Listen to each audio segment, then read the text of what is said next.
ini masih si kadar doang. Jadi ini masih si setengahnya jalan untuk si persen kadar. Tapi karena di soal kita hanya ditanya berapa ppm atau berapa kadar, ya cukup sampai di sini saja. Nggak perlu dikali dengan faktor pengenceran, nggak ya, nggak perlu. Kenapa? Kalau dikali dengan faktor pengenceran beda lagi nanti hasilnya. Oke, itu juga untuk pengaplikasian untuk pertanyaan persen kadar, misalnya faktor pengenceran, volume induk, massa sampel, gitu ya. Oke, soal berikutnya. Nah, ini apa lagi nih? Oke, yang ditanya persen kadar di sini. Yang ditanya persen kadar. Boleh, coba ada yang mau kerjain dulu, boleh. Coba tes-tes. Dapatnya berapa gitu ya. ada yang udah dapat belum?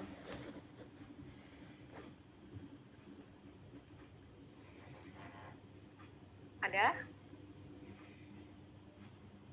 Oh, sorry. Aku salah. Ini harus dikali. Ini dikali ya.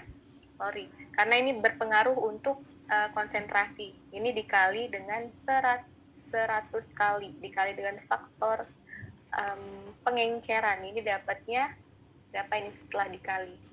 1044 ya. 1044 ppm.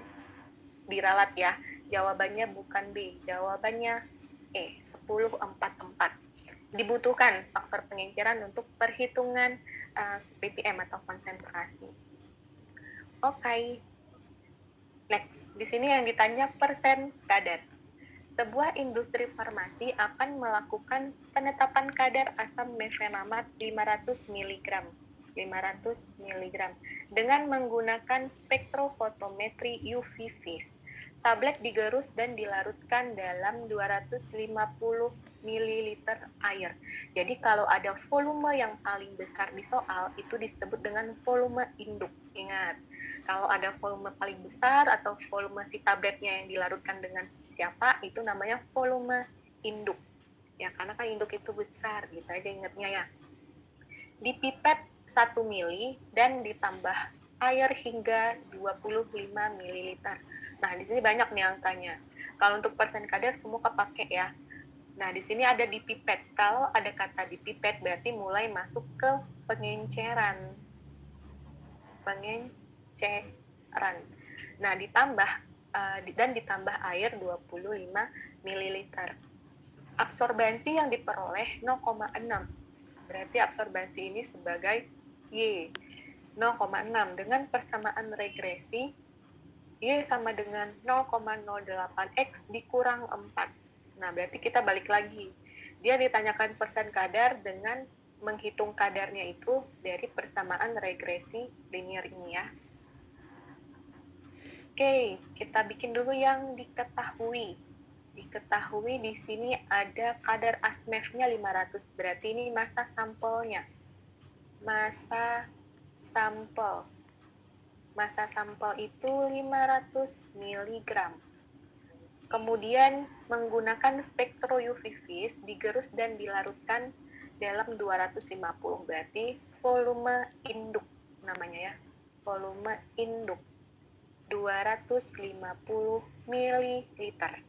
Dipipet. Nah, kalau ada kata-kata dipipet tadi masuk ke pengenceran. Oke, kita bikin di sini pengenceran. Kita butuh faktor pengenceran.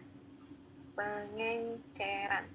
Nah, pengencerannya berapa? Dipipet 1 mili dilarutkan dalam 25 ml. Nah, ini ya.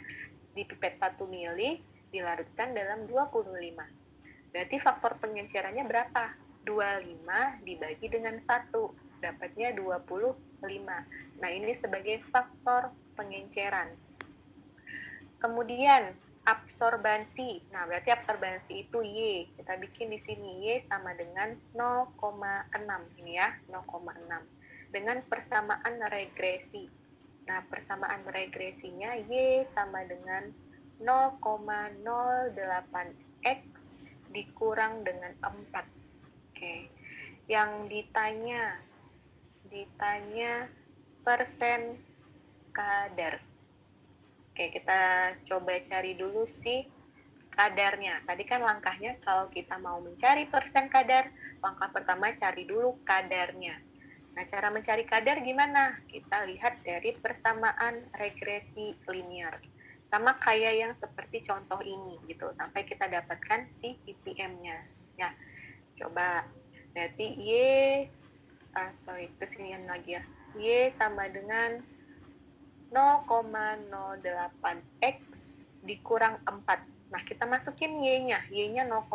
Berarti 0,6 sama dengan 0,08x dikurang 4. Nah, kita pindah ruas. Di sini minus, berarti pindah jadi plus. 0,6 ditambah 4 sama dengan 0,08x. 0,6 ditambah 4 itu 4,6 sama dengan 0,08x. Nah, cari x gimana? Tinggal dibagi aja. 4,6 dibagi 0,08. Nah, ini hasilnya berapa ya? Hasilnya 57,5 ppm. Oke, kita udah dapat nih kadarnya. Baru kita bisa menghitung persen kadar. Nah, balik lagi rumus persen kadar apa? ppm dikali dengan volume induk dalam liter dikali dengan faktor pengenceran dibagi dengan massa sampel atau etiket. Massa sampel kemudian dikali dengan 100%. Hafal baik-baik rumus ini ya. Sering keluar nih. Di TO juga banyak ya. Oke, ppm-nya yang mana? Yang baru kita dapat ini nih, kita masukin. Berarti 57,5 ppm dikali dengan volume induk dalam liter. Oke, volume induk di sini masih dalam mili. Kita rubah dulu ke liter. Berarti dibagi dengan 1000. 0,25 liter. Masukin 0,25 liter. Kemudian dikali dengan faktor pengenceran. Yang mana? Yang ini nih. Faktor pengenceran 25. Dibagi dengan massa sampel. Massa sampelnya yang mana? Yang ini nih. Yang 500 mg. 500 mg baru dikali dengan 100%. Oke, ini tinggal dikali-kali aja. 57,5 dikali 0,25 dikali 25 itu dapatnya berapa ya? Ini 39 359,375 ya, satuannya miligram dibagi dengan 500 mg baru dikali dengan 100%. Nah, ini setelah dibagi dan dikali dapatnya 71,875. Nah, kita bulatkan nih karena nggak ada di sini yang ujung-ujungnya 5 ya. Ini ada, tapi bukan ini. Berarti kita bulatkan jadi 71,88%. Nah, inilah jawabannya. Berarti yang paling tepat jawabannya B. 71,88. Ya, itu caranya. Berarti langkah pertama cari dulu kadar. Kemudian baru langkah keduanya cari persen kadar. Oke, aku bersihin dulu nih, jorok banget. Ini. Biar nggak bingung ya, boleh di screenshot atau apapun. Atau nanti mau diputar-putar lagi boleh ya. Oke, kita next soal berikutnya. Sebelumnya aku bahas dulu prinsipnya. Jadi kalau ada prinsip perhitungan persen kadar dan diketahui persamaan regresi linear, pertama cari dulu kadarnya dengan menggunakan si persamaan regresi linear ini, gini ya. Udah dapat nih ppm-nya, baru dimasukkan ke persen kadar. Oke, aku mau nambahin di pengenceran ini deh. Kalau seandainya nanti kalian dapat pengencerannya bertingkat, maksud bertingkat apa? Nah, kalau pengenceran bertingkat, dia misalnya nih, dipipet 1 mili, dilarutkan ke 25 mili. Kemudian dipipet lagi dari yang 25 ini, dipipet 1 mili, dilarutkan lagi ke labu 25 mili seandainya nih. Ini artinya pengenceran bertingkat, lebih dari 1 kali. Cara menentukan faktor pengencerannya gimana, Kak? Sama prinsipnya. yang besar dibagi kecil dulu. Berarti ini 25 dibagi dengan 1, kemudian ini juga 25 dibagi dengan 1. Ini kan dapatnya 25, ini juga dapatnya 25. Kemudian, gimana cara menentukannya? 25 dikali dengan 25. Nah, ini berdua ini dikali lagi. Ingat, dikali ya. Karena ada yang kemarin sampai nggak dapat jawabannya karena di sini dia nambah. Kalau nambah ya nggak dapat, yang mau jungkir balik juga nggak dapat. Ingat, 25 dikali dengan 25, dapatnya 2625. Nah, inilah sebagai faktor pengenceran. Berarti yang dimasukin di 25 ini 625 gitu ya. Tergantung pengencerannya di soal ada berapa kali. Misalnya 3, ya nggak apa-apa, dicari aja 3, tiga-tiganya dikali nanti akhirnya gitu ya. Pokoknya intinya besar bagi kecil dapat hasilnya, kemudian setiap pengencerannya itu dikalikan, dikali, jangan dibagi, ya jangan ditambah. Oke, soal berikutnya. Nah, ini masih sama, menghitung persen kadar, tapi di sini nggak diketahui persamaan regresi linear. Nah, itu gimana lagi, Kak?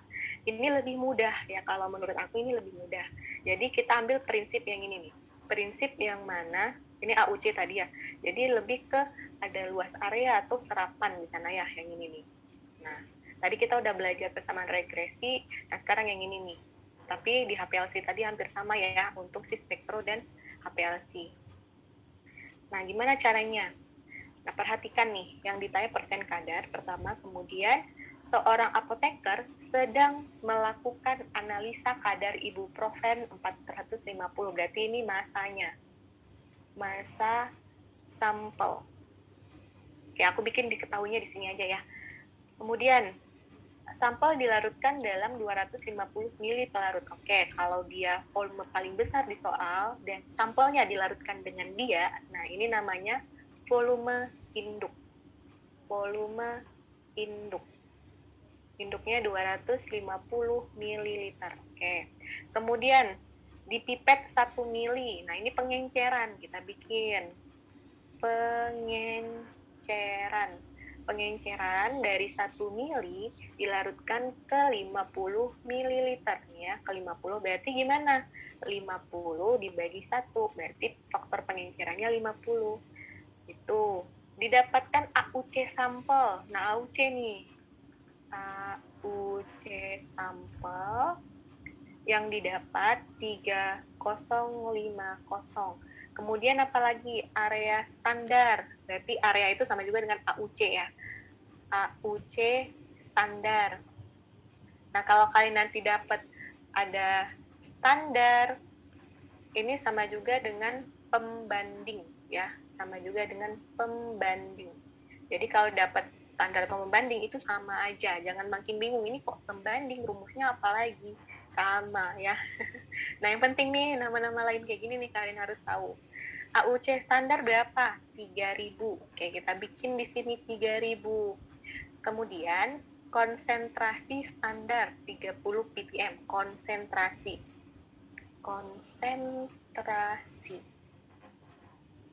Siapa konsentrasi standar ya? Oke, standar itu 30 ppm. Oke, itu aja yang diketahui. Tugas kita mencari persen kadar. Nah, tadi ingat langkah pertama, sebelum cari persen kadar, kita hitung dulu kadarnya. Oke, kita hitung dulu kadarnya. Nah, cara hitung kadar itu kan sama juga dengan konsentrasi ya. Kalau aku bikin kadar sama aja ya, sama konsentrasi. Nah, caranya gimana? Kita aplikasikan ketiga yang diketahui ini untuk menghitung si kadarnya. Jadi sini AUC-nya ada 2, konsentrasinya ada 1 ya. Nah, yang bikin bingung biasanya siapa yang di atas gitu ya. Jadi ingat, yang di atas itu AUC sampel. Jadi rumusnya kayak gini.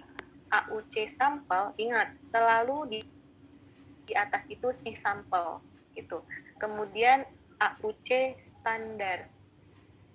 Kemudian dikali dengan konsentrasi gitu.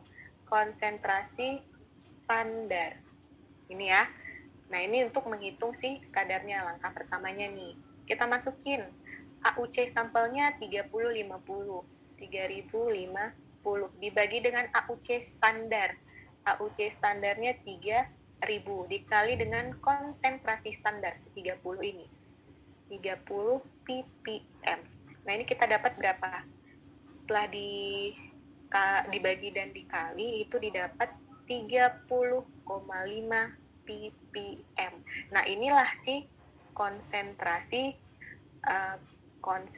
atau kadar ya. Kadar dari sampel. Udah dapat nih, baru kita aplikasikan ke persen kadar. Nah, jadi perhatikan baik-baik apa yang membedakan. Nah, kalau persamaan regresi linear tadi cara cari kadarnya dari persamaan regresi, tapi kalau diketahuinya AUC atau serapan atau apapun lain nanti, nah itu caranya kayak gini ya, cara ngitung kadarnya selalu si sampelnya di atas. Itu kalau ditanya sampelnya ya, kadar dari sampel. Nah, persen kadar ini sama aja lagi dengan yang tadi. ppm dikali dengan volume induk. Volume induk dalam liter dikali dengan faktor pengenceran dibagi dengan massa sampel atau etiket. Massa sampel dikali dengan 100%.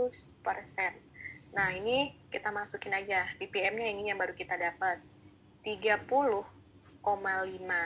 ppm dikali dengan volume induk. Volume induknya mana nih? Oh, yang ini nih. Volume induk 250. Kita rubah dulu ke liter. 0,25 liter. 0,25 liter. Dikali dengan faktor pengenceran. Faktor pengenceran ini nih, 50. Oke, 50. Dibagi dengan massa sampel. Massa sampel yang ini 450 mg baru dikali dengan 100%. Oke, tinggal diaplikasikan aja di kalkulator. Ini dapatnya berapa ya? 381,25 mg dibagi dengan 450 mg dikali dengan 100%. Nah, ini dapatnya 84,72%. Nah, berarti jawabannya yang paling tepat yang C, gitu ya. Oke, kita lanjut. Boleh di screenshot. Soal berikutnya. Nah, di sini ditanya berapa kadar meloksikam dalam satu buah supos. Nah, kadar lagi nih, tapi bukan persen kadar ya, hanya kadar saja. Meloksikam dalam satu supos. Nah, garis bawahi satunya. Oke, kita baca dulu soalnya. Industri farmasi akan menganalisis meloksikam dalam supos menggunakan spektro UV vis. Nah, absorbansi dari sampel 0,2. Oke, absorbansi sampel 0,2 dan absorbansi larutan standar, kemudian absorbansi standar, aku singkat stan gini aja ya, 0,5. Dalam konsentrasi, nah si konsentrasi ini konsentrasinya si standar gitu ya, karena dia baru bilang absorbansi standar, berarti ini konsentrasinya si standar. Nah, konsentrasi standar 10 mikrogram per mili. Aku rubah ppm aja ya, sama aja ya. Mikrogram per mili sama ppm sama. Nah, sebelum pengukuran, 2 supos diekstraksi dalam 100 mili. Berarti si 100 mili itu volume induknya. Volume induk 100 mili. Oke, pelarut dengan pengenceran 100 kali. Nah, faktor pengenceran 100 kali. Nah, ini kita nggak perlu cari lagi nih faktor pengencerannya. Dia sudah langsung sebutkan di sini ya. Oke. Nah, jadi kalau kita mau mencari kadar. Nah, kita aplikasikan dulu ketiga yang diketahui ini. Sama yang kayak tadi. Selalu yang di atas itu si sampel. Berarti absorbansi sampel. Kadar sampel. Nah, berarti di sini absorbansi sampel dibagi dengan absorbansi standar, kemudian dikali dengan konsentrasi standar. Gitu ya. Atau di sini mau sebut konsentrasi sampel boleh juga, sama aja, kadar dan konsentrasi sama. Oke. Absorbensi dari si sampel di sini 0,2, berarti 0,2 dibagi dengan 0,5 dikali dengan konsentrasi standar. Nah, konsentrasi standarnya 10 ppm. Nah, ini kita dapat berapa nih? 0,2 bagi 0,5 kali 10 ppm itu 4 ppm. Nah, ini masih kadar untuk 2 subpos. Ya, kenapa? Nih, dikatakan pada saat pengukuran dia menggunakan 2 subpos yang diekstraksi. Nah, tapi yang ditanya di sini untuk 1 buah subpos, ya. Ingat. Nah, berarti caranya gimana nih? Langsung aja. Kadar 1 subpos itu balik lagi ke rumus yang tadi, ppm dikali dengan volume induk, kemudian dikali dengan 100, jangan langsung 100 nanti bingung, dikali dengan faktor pengenceran.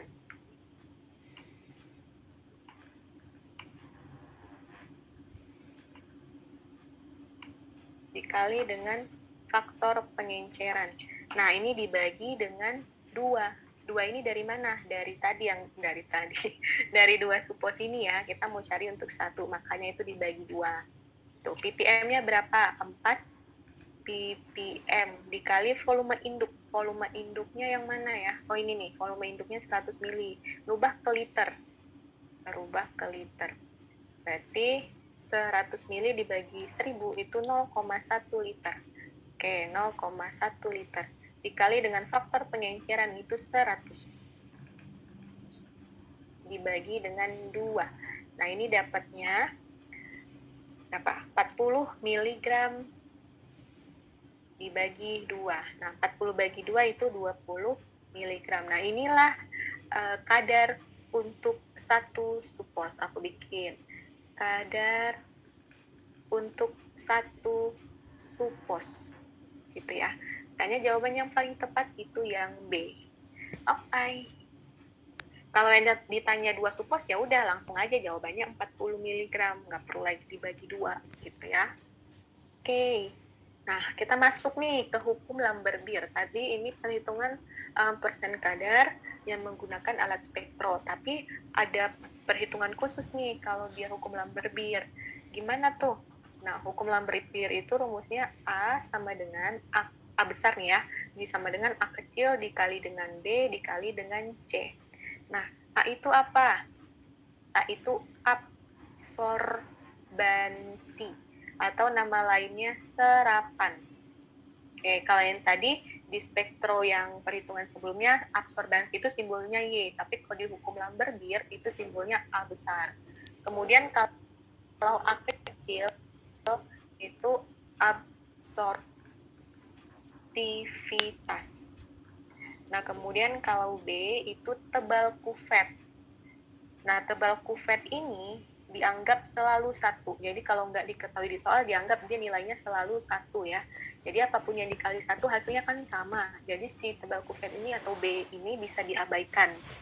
Kenapa 1? Karena ukuran kuvet untuk alat spektro itu panjang kali lebarnya 1 cm, makanya 1 angkanya gitu ya. Kemudian C di sini konsentrasi. Nah, ingat baik-baik, konsentrasi di hukum Lambert-Beer itu satuannya persen. Nah, ingat, konsentrasi di hukum Lambert-Beer satuannya persen ya. Jangan lupa, itu penting. Karena kadang nanti yang ditanya bukan persen, dia nanyanya ppm gitu-gitu biasanya untuk Lambert-Beer ini. Oke, kita coba ke soal. Ini pernah keluar di UKAI ya, di UKAI September, tapi yang tahun lalu. Aku belum dengar informasi sih di UKAI September yang 2021 ada apa enggak. Tapi ini pernah keluar. Oke, yang ditanya berapa konsentrasi. Oke, berarti konsentrasi pasti yang ditanya C gitu kan. Sampel dalam, nah tapi ini dalam mikrogram per mili atau nah lainnya ppm. Nah, ini yang ditanya. Nah, kita baca dulu soalnya. Suatu apoteker pemastian mutu melakukan analisis terhadap sampel gentamisin. Jika absorban sampel 0,331 dan E1% 1 cm-nya 435 dengan panjang gelombang 420 nanometer, berapa konsentrasi? Oke, jadi kalian begitu dapat soal yang ada E1% 1 cm atau ada A1% 1 cm, itu jangan mikir panjang, langsung aja kita gunakan hukum Lamberbier ini, yang rumus A sama dengan A kali B kali C, gitu ya prinsipnya. Kalau ada di soal E1% 1 cm. Tuh, jangan pakai rumus yang tadi, yang persamaan regresi atau yang luas-luas absorbansi tadi, jangan. Langsung pakai rumus Lamberbier. Kita bikin dulu yang diketahui. Di sini absorban, berarti absorban itu Y. Y sama dengan 0,331. Kemudian E1% 1 cm itu absorptivitasnya 435. Kemudian panjang gelombang itu nggak dibutuhkan di perhitungan Lamberbier. Nah, ini doang nih.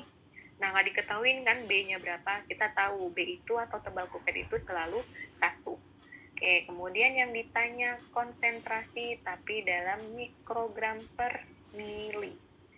Kita bikin dulu rumusnya. A sama dengan A kecil dikali B dikali C. Nah, A di sini, A besarnya si absorbansi. Ini nih, si 0,331. Oh, aku ganti aja ya, jangan Y ya. Biar kalian nggak bingung. Y ini yang soal sebelumnya. Oke, ini A besar berarti. A besar. Nah, A besarnya 0,331 sama dengan A kecilnya 435 dikali B itu 1 dan dikali C itu yang ditanya. Oke, 0,331 sama dengan 435 kali 1 tetap ya, 435 dikali C. C sama dengan 0,331 dibagi dengan 435. Nah, ini dapatnya sebentar. Nah, ini dapatnya 0,00 ya, banyak ya. 0,000, ada 3 nolnya. Ada 4 nolnya, 7, 6. Nah, balik lagi. Tadi kalau C itu satuannya pasti persen. Berarti di sini persen ya. Persen di sini. Ingat baik-baik, satuannya persen. Nah, tapi di sini yang ditanya adalah mikrogram per mili. Nah, kita harus merubah nih PR kita, merubah si persen ke mikrogram per mili. Caranya gimana? Aku kasih cara cepat. Cara cepat dari merubah persen ke ppm ya, aku singkat aja mikrogram per mili ini ppm, karena sama.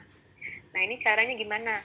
Dikali dengan 10.000. Kemudian kebalikannya, kalau yang ditanya kalau yang diketahui ppm tapi mau dirubah ke persen, itu dibagi dengan 10.000. Ingat baik-baik, ini kepake banget kalau untuk di UKAI, yang mana satu soal 1 menit ya. Jadi kalau kalian ngerubah manual nih dari persen ke mikrogram per mili atau ppm itu lama. Jadi pakai cara cepat ini ya. Oke, kita kali dengan 10.000 berarti nih. Karena kita mau merubah si persen ke ppm. Kenapa dirubah ke ppm? Karena di soal ditanya dalam satuan mikrogram per mili atau ppm gitu. Kalau seandainya dia nanya persen doang, ya udah selesai. Sampai sini aja carinya, jangan lagi diapa-apain. Nah, ini kita kali. Berarti jawabannya 7,6 ppm. Nah, makanya jawabannya itu B. Gitu ya. Nah, ada cara trik juga nih, trik cepatnya. Kalau seandainya kalian dapat nih segini angkanya, itu. Kemudian kita lihat di option, ternyata angkanya tuh beda-beda banget. Kita ada 76 nih kita pegang. Oh, yang 76 cuma satu, dia doang. Berarti kita nggak usah lagi diapa-apain, nggak usah lagi cari-cari lagi, langsung aja pilihannya yang B. Itu cara cepat kedua. Malah lebih cepat lagi ya daripada cara cepat ini. Itu, jadi lihat di option. Tapi seandainya di optionnya berdekatan, misalnya 7,6 atau 0,76, banyak yang 76 gitu. Kita harus cari sampai ke ujung-ujungnya kayak gini ya. Oke, kita lanjut. Soal berikutnya. Nah, ini masih persen kadar juga. Nah, tapi ini berbeda dengan perhitungan sebelumnya. Ini juga keluar di UKAI. Ben, apa yang kita bahas malam ini semua keluar di UKAI ya. Tapi aku mau menekankan lagi nih supaya teman-teman lebih mempelajari, mengingat, mereview soal-soal ini. Oke, di sini yang ditanya berapa minimum kadar. Berarti yang ditanya kadar minimum. Kadar minimum. Nah, kadar minimum nih. Bisa juga kadar maksimum. Oke, kita belajar dulu yang kadar minimum. Caranya gimana? Kita lihat dulu. Suatu industri farmasi ingin melakukan evaluasi terhadap tablet Asmef 500 mg. Nah, ini mau diuji nih, 500 mg. Sebelum melakukan penetapan kadar, 20 tablet ditimbang dan diperoleh rata-rata 620 mg. Berarti ini rata-rata dari 20 tablet gitu ya. Di dalam kompendial, nah tercantum nih asam mefenamat kadarnya 90 sampai 110. Nah, kadarnya itu 90% sampai 110. Nah, itu ya. Ini penting nih, rentang ini. Dari yang tercantum dalam kemasan. Nah, kalau ditanya berapa minimum kadar, kita gunakan batas persen yang kecil, gitu ya. Berarti kadar minimum artinya gunakan batas bawah. Gunakan batas bawah. Oke, batas bawah yang ini ya, 90. Kita bikin aja 90%. Nah, cara carinya gimana? Langsung aja. 90% itu 90 per 100 dikali dengan 500. Yang ini nih. Bobot si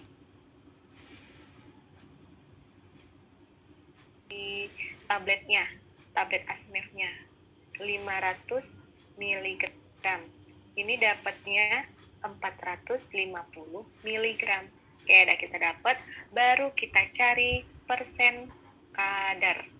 Nah, cara cari persen kadar gimana? Bobot yang kita dapat 450 mg kita bagi dengan bobot rata-rata yang ini ya.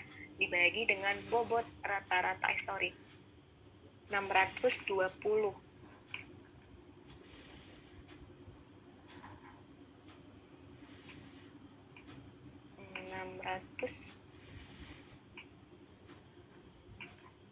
620 mg dikali dengan 100%. Nah, ini dapatnya berapa? Coret-coret. Oke, dapatnya 72,5. 72,5. Oke, ini ya, persen. Berarti jawaban yang paling tepat itu yang A. Itu aja. Nah, kalau yang ditanya kadar maksimum gimana, Kak? Sama aja prinsipnya, cuma di sini si 90 per 100 kita ganti dengan si 110% gitu. Berarti 110 per 100 dikali 500. Dapat hasilnya ya sama aja dengan aplikasi yang ininya juga. Yang membedakan hanya di persen ini aja ya, yang aku lingkarin ini yang beda ya. Oke. Next. Nah, ini perhitungan koloni nih. Banyak banget nih yang nanya ke aku, Kak, perhitungan koloni gimana? Banyak beda pendapat. Oke, sekarang kita udah ada persyaratan baru menurut Farmakope Indonesia edisi ke-6 ya. Jadi kalau dulu tuh persyaratannya 25 sampai 250 ya rentang untuk ALT. Tapi kalau sekarang kita ambil yang kurang dari 250. Oke, kita baca dulu soal ini ya. Nanti aku tunjukin literatur terbarunya. Analisis QC sedang melakukan perhitungan kadar ALT. Oke, kalau ALT nih ada ALT, ada AKK ya. ALT dan AKK. Persyaratan terbaru di Farmakope Indonesia edisi 6, ALT ini 250 koloni. Kemudian kalau AKK 50 koloni gitu ya. Nah, pada sampel obat herbal terstandar dengan metode cawan dan diperoleh data sebagai berikut. Nah, yang ditanya kita, berapa jumlah ALT dalam sediaan OHT tersebut? Kita diminta menghitung koloninya nih. Nah, ini aku mau tunjukin sama kalian persyaratan terbaru. Nah, ini di Farmakope edisi 6. Pilihlah cawan dari satu tingkat pengenceran dengan jumlah koloni tertinggi yang kurang dari 250. Jadi gini, kalau ada koloninya 180, nah langsung aja tuh, karena si 180 yang paling mendekati 250 misalnya ya, cuma sendiri tuh dia. Nah, langsung aja sih koloninya itu 180. Nanti aku coba aplikasi di soal. Kemudian itu untuk ALT, dan untuk AKK 50 koloni atau kurang dari 50 gitu ya. Oke, kita balik ke soal dulu. Nah, ini cara ngitungnya gimana? Perhatikan dulu, kita menentukan yang masuk persyaratan kurang dari 250. Oh, ternyata di sini yang kurang dari 250 yang ini, si 220 kurang kan dari 250, kemudian ini juga kurang dari 250. Nah, ini juga kurang. Nah, ini juga semua kurang nih. Ya, semuanya kurang ya. Jadi kalian ambil pengenceran yang paling mendekati dengan 250. Berarti yang paling mendekati si pengenceran ke 4. Kenapa? Karena dia yang 220 sama 230 kan mendekati 250 nih daripada yang lain gitu ya. Jadi yang lain bisa diabaikan gitu. Nah, terus gimana? Kita coba di sini ya, kita pindahkan. Cawan satunya 220, kemudian cawan duanya 230. Oke, kalau aku sih prinsipnya nggak pakai rumus ya. Jadi aku gini caranya. Boleh diambil kalau memang lebih memudahkan, tapi kalau kalian nggak biasa pakai rumus ya. Nah, kalau aku gini, kita ambil dulu nih cawan yang masuk ke rentang, yang memenuhi persyaratannya, kurang 250, tapi yang paling mendekati 250. Nah, ternyata sih 10 pangkat min 4. Nah, 10 pangkat min 4 kita tinggal tambahkan aja 0 sebanyak pangkat. Berarti ini kita tambahkan 0-nya ada 4. Tuh, 2, 3, 4. Kemudian ini juga kita tambahkan 4. 1, 2, 3, 4. Nah, ini kita jumlahkan, kemudian kita bagi 2. Karena kita mau cari rata-ratanya. Ya. Nah, ini setelah ditambahkan dan dibagi 2, itu dapatnya 225, kemudian nolnya juga ada 4, tuh 2, 3, 4. Nah, ini nih, hasilnya 2.250.000, tapi nggak ada. Nah, kita lihat nih, 2.250.000 kita kali dengan 10 pangkat 4. Nah, ini sama aja ya. Yang atas sama yang bawah ini sama aja. Nah, jawabannya itu yang D, gitu. Nah, contoh lain, seandainya nih, di cawan 2 itu ini bukan 230 ya, tapi misalnya 330 gitu kan. Berarti kan ini tidak masuk persyaratan ya. Oke, ini nggak masuk persyaratan. Jadi gimana kalau kita mau menentukan jumlah koloninya? Langsung aja ambil yang kurang dari 250 dulu pertama. Ini kan 220. Nah, kita lihat yang paling mendekati 250. Nah, 220 nih, berarti langsung aja jawabannya 220 itu. Tapi jangan lupa ditambahkannya 0 sebanyak 4. Berarti jawabannya 2, 20, 2, 3, 4. Nah, ini jawabannya. Atau kalau nggak ada, sama aja dengan 2 kali 10 pangkat 5. Sama ya, tuh 2, 3, 4, 5. Karena nolnya 5. Itu kalau seandainya si cawan 2-nya nggak memenuhi persyaratan. Oke, sebentar, aku izin minum dulu.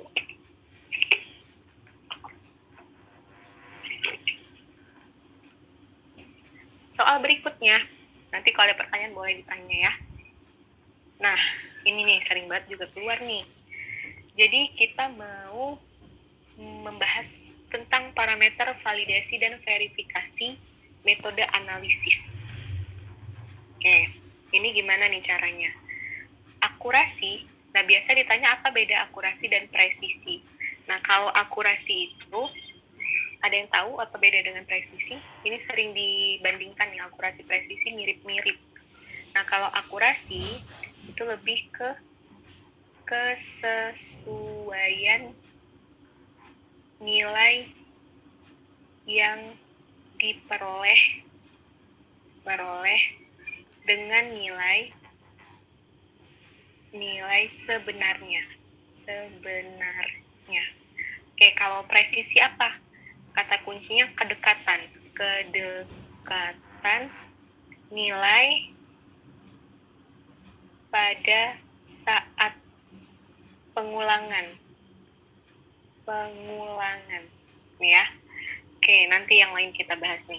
Nah, yang nama lain ini, kalau akurasi itu namanya persen R atau persen recovery ya, recovery. Kemudian syaratnya berapa? 98 sampai 102%. Oke, rumusnya apa? Persen R sama dengan nilai aktual. Nah, aku singkat nilai aktual dibagi dengan nilai teori. Nah, baru dikali dengan 100%. Kalau untuk presisi, ini kalian harus hafal ya. Untuk syarat, nama lain, dan rumus, ini juga sering keluar. Nah, kalau untuk presisi, nama lainnya persen RSD. Syaratnya berapa? Kurang sama dengan 2%. Jadi semakin kecil, semakin baik. Nah, untuk rumusnya, persen RSD sama dengan standar deviasi dibagi dengan rata-rata dikali dengan 100%. Tuh. Kemudian selektivitas. Selektivitas itu nama lainnya selektivitas spesifikasi. Spesifik itu, spesifikasi. Nah, pengertiannya gimana? Kalau selektivitas ini dia selektif atau spesifik menguji satu si zat aja gitu. Contohnya, kalau pengujian pakai HPLC kan tadi multi komponen ya, kita bisa lebih dari satu komponen.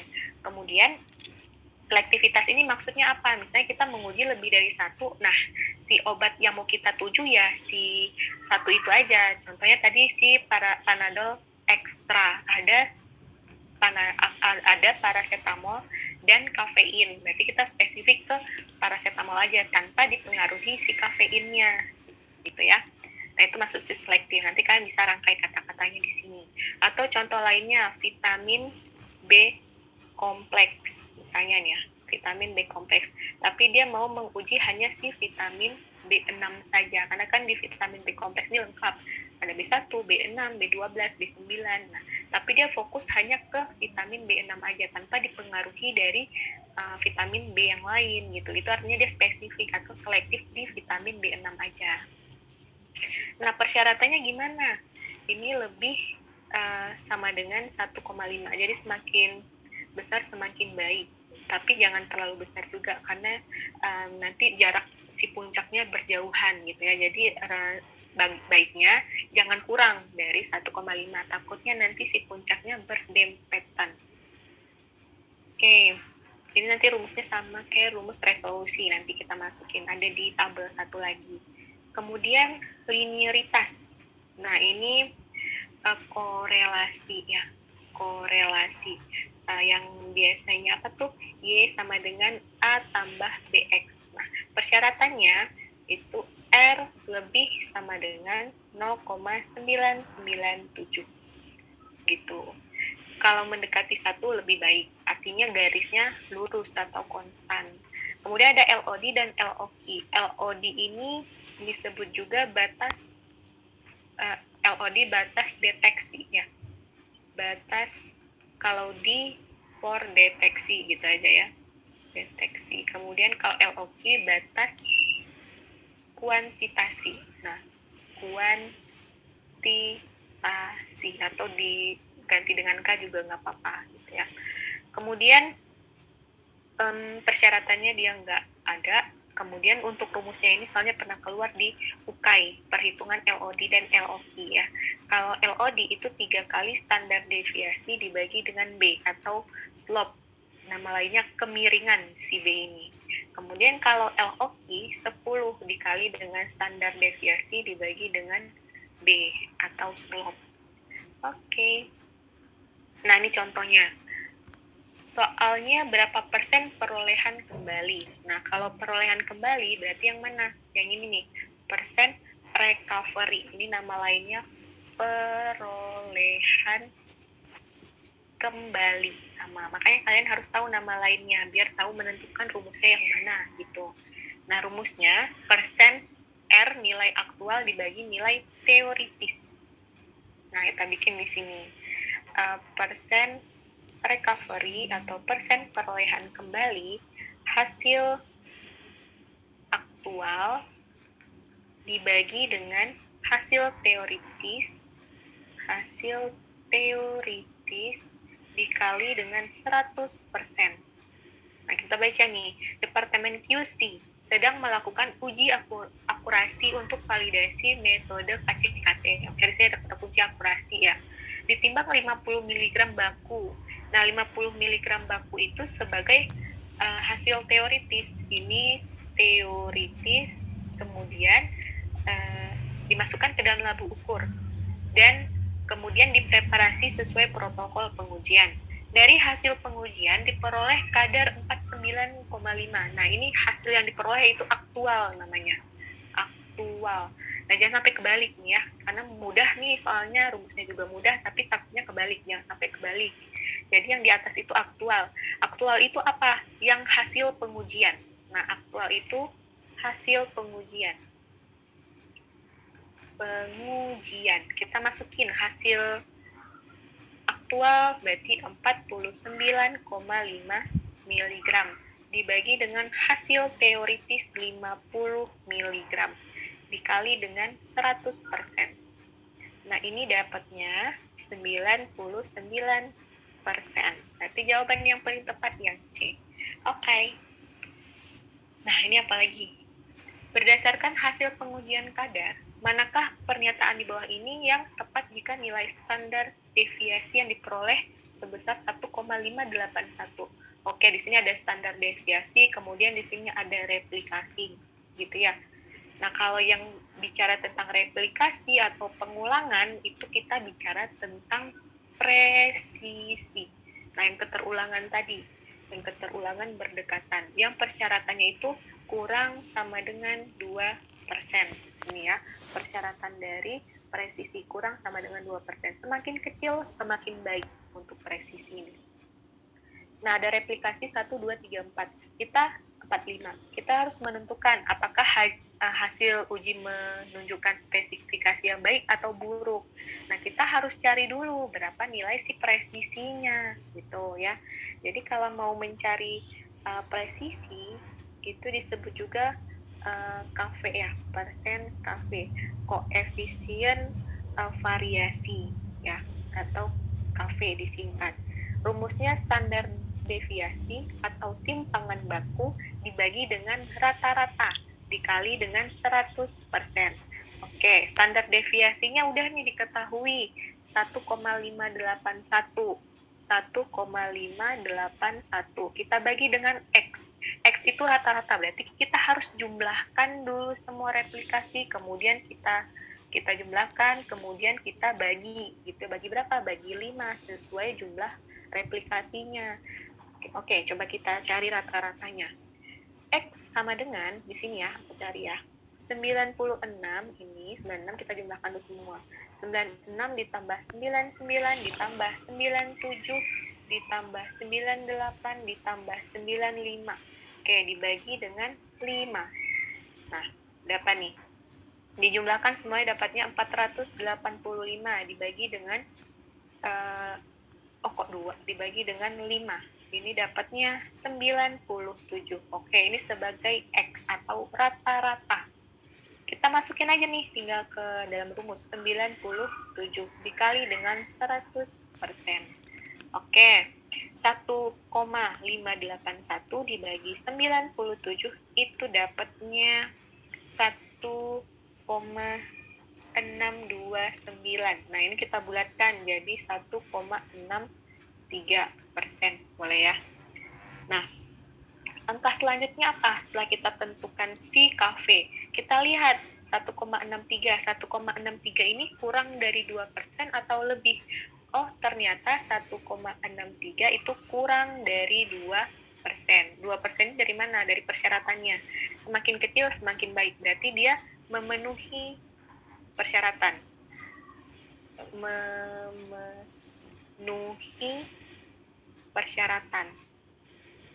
Atau disebut juga presisinya baik gitu ya, presisi baik. Oke, tinggal kita lihat aja mana yang jawabannya presisinya baik gitu. Yang A, Oke, yang buruk-buruk nih berarti kita bisa coret ya, berarti bukan nih jawabannya. Apalagi E tidak dapat didefinisikan, berarti bukan C, bukan D, bukan E. Nah, berarti antara A sama B. Hasil uji menunjukkan presisi yang baik karena KV kurang dari 2%. Oke, kita tahan. B. Hasil uji menunjukkan akurasi. Oh, berarti berbeda di presisi sama akurasi aja ya. Nah, jawaban yang paling tepat itu yang A. Kenapa? Karena parameter untuk menghitung soal ini namanya presisi, bukan akurasi. Nah, kalau akurasi yang mana? Yang tadi, yang persen recovery, gitu. Nggak ada hubungannya dengan soal ini. Makanya jawaban yang paling tepat yang A, yang presisi. Baik kurang dari 2. Gitu ya. Berarti kita langkah pertama ngitung dulu berapa presisinya, baru kita bisa menarik kesimpulan. Oke, soal berikutnya. Nah, soal berikutnya, berapakah batas analit terkecil dalam sampel yang dapat terkualifikasi? Oh, ini berarti antara LOD sama LOQ nih. Nah, tapi kata kunci di sini terkualifikasi. Berarti terkualifikasi mengarah ke LOQ gitu. Kenapa bukan LOD? Kalau LOD, D itu deteksi. Gitu ya, deteksi. Sedangkan di sini nggak ada embel-embel deteksi, berarti bukan LOD. Berarti kita menggunakan rumus LOQ. Gitu. Nah, kita baca dulu. Seorang apoteker di industri farmasi sedang mengembangkan metode analisa. Saat melakukan validasi, didapatkan kurva baku Y. Oke, kita bikin dulu di sini kurva baku Y sama dengan 500X dikurang 1. Nah, ini soal UK ya, tapi beda angkanya, prinsipnya sama. Diketahui simpangan baku. Nah, simpangan baku itu standar deviasi, gitu ya, sama aja 0,5. Nah, ditanya LOQ, yang diketahui ini doang. LOQ sama dengan, tadi kalau LOQ 10 ya, kalau LOD yang 3. LOQ itu lebih banyak dia. Ini dikali dengan standar deviasi dibagi dengan B. B itu apa? B itu slope. Slope atau kemiringan, sama aja. B itu slope atau kemiringan. SD ini apa? Standar deviasi. Kita masukin 10 dikali standar deviasinya 0,5. 0,5 dibagi dengan B. Nah, B itu yang mana? Jadi pertanyaan ya. B itu bisa kita temukan di sini. Nggak perlu dihitung, jangan dihitung. Y sama dengan A tambah BX. Ini prinsipnya. Jadi ingat baik-baik, B itu yang berikatan dengan X. B yang itu berikatan sih, bukan namanya. Bikin aja ya, yang berikatan dengan X. Jadi nggak perlu dihitung-hitung lagi. Nah, kita tahu B itu yang berikatan dengan X. Gitu ya. Berarti yang mana B-nya? Yang 500. Kenapa 500? Karena 500 berikatan dengan X. Gitu. Berarti ini sini dibagi dengan 500. 10 kali 0,5, 5 dibagi dengan 500. Nah, ini 5 bagi 500 berapa? 5 bagi 500 dapatnya 0,01 ya. 0,01. Jadi jawabannya yang paling tepat yang C. Oke, mudah banget kan? Yang penting tahu aja prinsipnya. Di sini yang lebih dikhawatirkan apa? Salah pemilihan rumus. Bisa kebalik LOD atau LOQ-nya. Jadi kata kuncinya yang penting LOD itu D itu deteksi. Jadi di sini berapakah batas analit terkecil dalam sampel yang dapat dideteksi? Nah, itu LOD. Tapi kalau LOQ, yang ini nih, terkualifikasi. Kemudian satu lagi, yang B-nya, yang B ini. Ada soal yang langsung menyebutkan B-nya sekian gitu. Kalau yang soal kita sekarang, kita harus tahu B itu yang mana. Yang penting B itu berikatan dengan X, berarti yang 500, gitu ya. Nah, ini nih, penting juga. Untuk uji kesesuaian sistem. Nah, resolusi ini sering juga keluar di UK perhitungannya. Ya, kalau resolusi itu disebut juga daya pisah. Daya pisah. Atau nama lainnya sama ya, daya pisah. Maksudnya apa? Nah, ini grafik pengujian menggunakan HPLC didapatkan puncak. Nah, misalnya puncak nih ya. Nah, maksud dari daya pisah, pisah itu jarak antara puncak yang pertama sama puncak kedua. Nah, ini yang mana persyaratannya lebih sama dengan 1,5. Karena kita harapkan si puncaknya terpisah dengan baik gitu, jaraknya ada gitu. Jangan sampai nanti puncaknya berdempetan. Nah, ini artinya si jarak atau daya pisahnya kurang dari 1,5 gitu ya. Makanya kita harus kita mengharapkan si syaratnya itu lebih sama dengan 1,5. Oke. Kemudian rumusnya pasti udah pada tahu nih. Yang mana tuh? Delta TR ya. Jadi untuk resolusi RS boleh kita singkat atau R aja. Itu rumusnya 2 dikali di atas itu pasti waktu. T2 kurang T1 kemudian dibagi dengan W1 tambah W2. Nah, T itu waktu retensi, kemudian W itu luas puncak ya. Oke. Nah, kalau faktor ikutan apa? Nama lainnya yang tailing factor itu. Tailing factor. Tailing factor itu yang kalau ada kurva nih, kita harapkan si kurvanya itu bagus gitu. Gini ya. Tapi ada si kurva yang ada ekornya gitu. Nah, jadi ada ekornya kayak gini, ada ekornya. Ini nggak bagus ya. Jadi kita harapkan si kurvanya simetris. Nah, makanya di sini untuk syaratnya mendekati 1 semakin baik.